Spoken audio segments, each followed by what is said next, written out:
Hi, everyone. Mhm. Give it a couple seconds, make sure it's truly connected. Yes. So, hi, everyone. Um, been getting so many messages this week about feeling really helpless, and I definitely was feeling very helpless myself with some things that were going on with my family. So, I wanted to give you some tools for what I did this week and what my clients chose this week. And maybe one of these five or so tools I'm going to mention will contribute to you, be it now or in the future when you're feeling helpless. Um, Hi, Margie. Thanks for being here. So, gosh, there's just so many things in which a lot of people are feeling helpless right now. For me this week, it was a family member that was all of a sudden in the hospital and we're getting called and we're out of state and we're scrambling to get information. We're not really necessarily able to speak with them directly. And so what do you do? Some other examples that I've been hearing this week are people that are dealing with meetings with individualized education plan meetings, and they're advocating for their children. They're wanting more services. They're wanting a change, and they don't really feel like they're being heard. There's a lot of bureaucracy in the way. There's a lot of complacency, of indifference in the way. And so, what do you do in those situations? I've also had people where they're messaging me and they're feeling overwhelmed and suicidal and depressed and sad and just really anxious, and just feeling at a loss for what to do with all of these emotions. There's also, my friends who are, civil rights advocates, and they're dealing, and they were in the uproar with around the court hearings and things here going on with George Floyd, and there's still more things going on and continue to happen here, and they're feeling really helpless. So I'm going to try my best. It's a big spectrum of stuff, but I think these tools that I'm going to mention today some of them will address each of those things in a different way. Um, so let's see where it goes, and then go ahead and let me know where you're feeling helpless in your life in the comments in the chat, okay? And I'll follow up, and also of course feel free to message me directly if you would like it to be a more private conversation. But I invite you to mention what's going on with you, because I suspect that you're probably not the only one. And that's one of the things that is the first tool that I'd like to mention, is really acknowledging to lean on other people, to not isolate yourself. Because sometimes in the helplessness, there's this like shutdown that happens, and we want to like go in our caves, and it's just waiting for us when we come out of the caves, if we ever choose to come out. Some of us have not chosen to come out yet, and that's okay. I'll be here when you're coming out of the cave, when you're ready to go. Sometimes I like caving it and getting some really good sleep, and I literally got like blackout curtains in my room, so it's really dark when I want to sleep, and it's really bright because it's very sunny here in Savannah, Georgia, when I want it to be really sunny. Um, but I invite you not to isolate and to actually lean on your people. And when I say your people, I mean the ones that don't judge you, the ones that have your back, the ones that are willing and would love for you to have the change that you're asking for, the ease that you're asking for, that you don't have to walk around eggshells on, that those people, those people. And if you don't have them in person, if you don't have them in your physical spaces, if you don't have access to them, call them, message them, email them. I can't tell you how much people are like, "Oh, Siris, you're so busy. I don't want to bother you." It's like, "No, I will make space for my people. I will answer your messages. I will make the time. I just need to know that you need the time, that you're looking for that." And so I'm willing to respond, but you got to reach out. And so it doesn't have to be me, but reach out to your people, and please don't isolate yourselves, because then you go into that mental like snowball thinking, and that helplessness just gets reinforced more and more and more. That depression and anxiety gets reinforced more and more and more. And that's part of what I love about my coaching clients, is part of the program that they have is they can reach out to clarify, to be reminded of different things, the tools that they can use as part of the program at any time in an unlimited capacity while they're in that coaching program with me. So that's really awesome as well. So the other tool, because I leaned on my people this week. I definitely was like, hey, I'm going through this stuff. I'm really freaked out about my sister. I'm really worried about that. And I have multiple sisters and they're all dealing with a lot of different things. And so it sometimes isn't just one person in your life that you're feeling helpless about. And sometimes it's you and somebody else or multiple somebody else's, right? And so lean on your people for that. Do not hesitate. They are actually would probably love to contribute to you and have your back. Number two, please give yourself time and space and rest and nurture yourself. Uh, that's that tricky line because you want to nurture yourself and give yourself space without all of a sudden shutting down and not letting anybody be around you and not letting anyone give you the hugs and squeezes or the little hot tea and beverages. My mom will give me space, but then she'll be like, I made you this. And then she'll go back out and she'll give me the space I need when I'm all crunchy and like frustrated with things. So, still being willing to receive while giving yourself space and time is takes practice for some of us, right?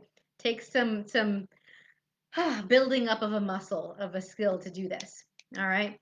Um, so definitely invite you to do that. Uh, number three, and this is a big one. Many of you know, and for those of you that are just getting to know me, this is a big tool that I go back to over and over and over again. This one and the fourth one are probably the ones I always start with, and I'm just doing it in the middle this time because I'm hopping around, I'm changing it up. But this acknowledgement piece, acknowledge where you aren't helpless. Acknowledge what areas of your life you aren't helpless, where you're actually rocking it, where you've made progress, where you've been seeing the change you're asking for. Acknowledge where you are amazing. Because if you have it in one area of your life, if you have it showing up, then you can flow that energy to these other ones. You can generalize it. But if you're super focused on everything that's not showing up and you're focusing and flowing more and more energy on the things that you don't want anymore, well, that's what you're going to get. You're getting the more energy and attention you flow to those things, the more that shows up. Versus not ignoring it, but it's like, oh yeah, that's there, and this is really what I'd like. This is my yes. This is what's true for me. This is what I'd like to expand, and then go and expand on that more and devote more time, attention, conscious action to that. So where are you actually not helpless at all and that you're doing amazing things? Please take a moment and acknowledge that. If you would like to put some of that in the chat, I would love to celebrate it and acknowledge it with you. Put it in the comments and we'll go woo woo together as a group. And then the fourth one that I go to all the time as well, there's the acknowledgement and then there's the gratitude. What could I be grateful for right now? Myself, my body. That's a good one to start off with. Thank you, body, for being here. Maybe for some of you, it's the earth. Maybe it's for the members of your family that aren't creating all this drama and trauma, and also for the ones that are, because sometimes that's just who they are, and that's your family. It's like, okay, that's what you're choosing right now. Okay, got it. And still love you, still grateful for you, still know that my life is greater and more expanded with you in it. Okay, yes. Yes. And for those of you that are in good health, being grateful for your health because it makes it all the more easier to address these moments of tension, of stress, of possible overwhelm. So, and if you have a mix of maybe your physical health is good, but your mental and emotional health is struggling, or the other way around, then dissect it. Like, all right, well, my physical health is really great. Even though I'm really struggling right now with this depression, I'm really struggling with motivation or with getting out of bed or with anxiety. All right, well, wow, at least I don't have to worry about this part. And if it's the mental health, yours is really good, and you have an amazing sense of resilience and you've overcome a lot, acknowledge that. That's acknowledgement number three, and then say, all right, now what do I have to do to get this physical on board?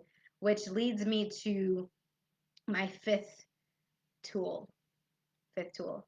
For any of these things, a lot of us feel helpless and feel overwhelmed when we don't have enough tools, when we don't have enough information, when we know something else is possible, but we're like, what else can I try here? Who else can I talk to? Where else can I go? Well, then reach out. Like, I tell me what people you're trying to find information about. Like, I just had this wonderful conversation with a mom about some of the bureaucracy of schools and brought up some policies and rules that maybe she wasn't aware of, gave her some ideas for some resources that she can look into. More information, more tools, so that you're like, okay, I got a game plan. Okay, I can try this other thing. And so when we have more tools, more energy, more information available to us, we can consider it, because maybe what you've been trying isn't for you, or it was effective before, but now it's no longer relevant because you keep evolving, the situation's changed, and now you got to try something else. So it's not like, oh man, I have to keep, I don't have, nothing's working. It's like, all right, well, that didn't work. And now what else would work? Let's keep going and trying something else. I tried so many different techniques for my health before I finally was able to start getting myself out from underground, because I was buried in every sense of the word. In energetically, I was exhausted, I was in chronic pain, I was anxious and depressed, all these different things. And if I had given up after the first, second, fifth, 10th, 15th, I'm not exaggerating, person I talked to, technique or method I tried, I wouldn't be here with y'all today to talk to you about these tools. So please, please, please don't give up. Please keep looking for more information and trying out different strategies and tools. And if there's any other way that I can contribute to you, let me know. But I hopefully at least one of these tools can contribute to you now or in the future.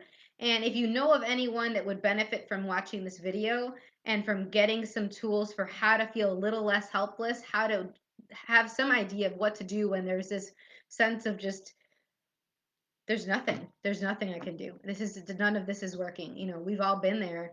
Go ahead and send them this video. Go ahead and invite them to this group. If you're in the what do you want to do, what do you want to add to your family today group right now, go ahead and add them and have them have this conversation and join us in this chat, because I think there's a lot of this going on in the world right now, and given the messages I've been getting this last week or two, it seems to be ramping up. And so, what if we can be part of the solution? What if we could actually empower more people, including ourselves, to feel less helpless, to actually be having more ease with all of this? Okay. Thanks for watching. Thanks for being here. And let me know if you have any questions. Bye for now.